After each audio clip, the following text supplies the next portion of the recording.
Mi nombre es Jader Barón, soy del CEAT de Ibagué, del programa de Ingeniería de Alimentos. Vamos a hacer un pequeño video acerca de la proteína de res. Vamos a hablar un poco de la carne de res, de ganado cebú, es un ganado colombiano. Vamos a hablar de dos tipos de cortes de la carne de res, como tenemos acá, que uno es el centro de cadera y el otro es la carne de pecho.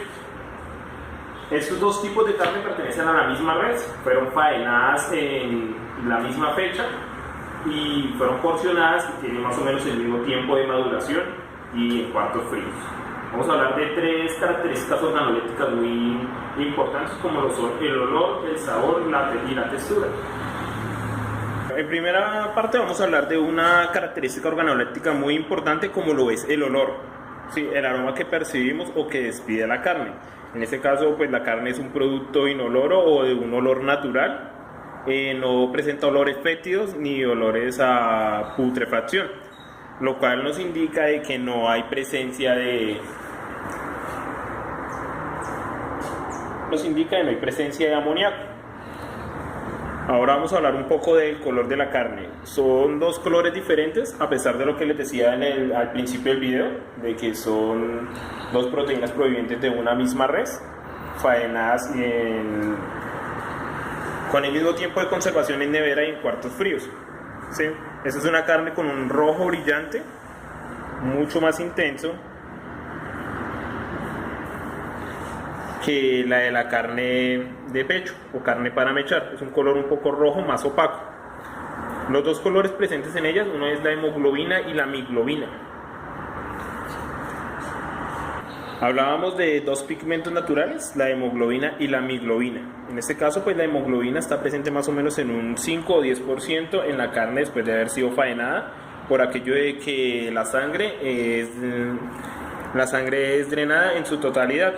Mientras que la miglobina, que es otro pigmento de la carne, está presente más o menos en un 80-90%.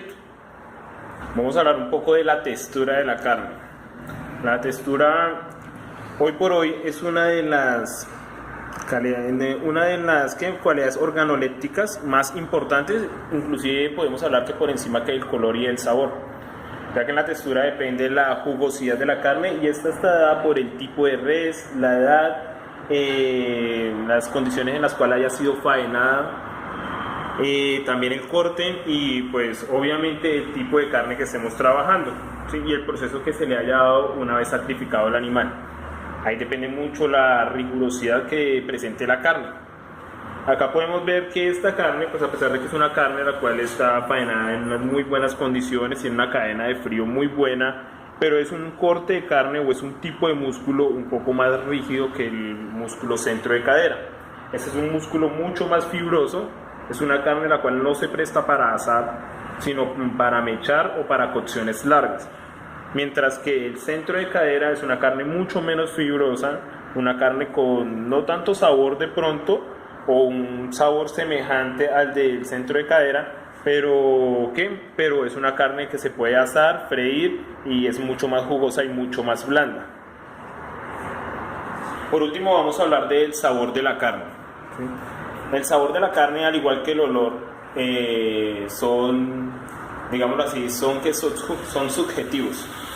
El sabor va muy ligado al tipo de preparación, al país o la región en la cual nos encontremos, ya que hoy en día podemos observar o podemos ver que la carne de res, al igual que los otros o diferentes tipos de proteínas, se preparan en diferentes formas y de diferentes maneras. Entonces, esto influye mucho al sabor de la carne.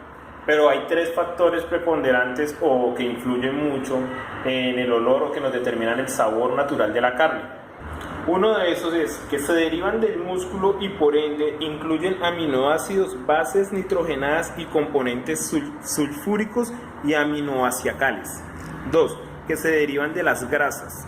Las carnes que son un poco más grasosas, algunas tienden a ser mucho más ricas o más sabrosas que las carnes que son un poco más magras, como lo puede ser el lomo fino.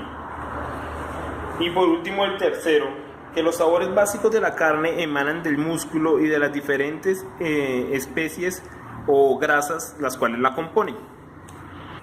Bueno, muchas gracias amigos por habernos acompañado en este pequeño video. Espero haya sido clara la explicación o la percepción que tenemos hacia las características organolépticas de estos dos tipos de proteínas, en los cuales hablamos del color, el sabor, la textura, su jugosidad y la rigurosidad de la carne de res. Mi nombre es Jael Barón, estudiante de Ingeniería de Alimentos. Muchísimas gracias, que tengan muy buena tarde, Dios los bendiga.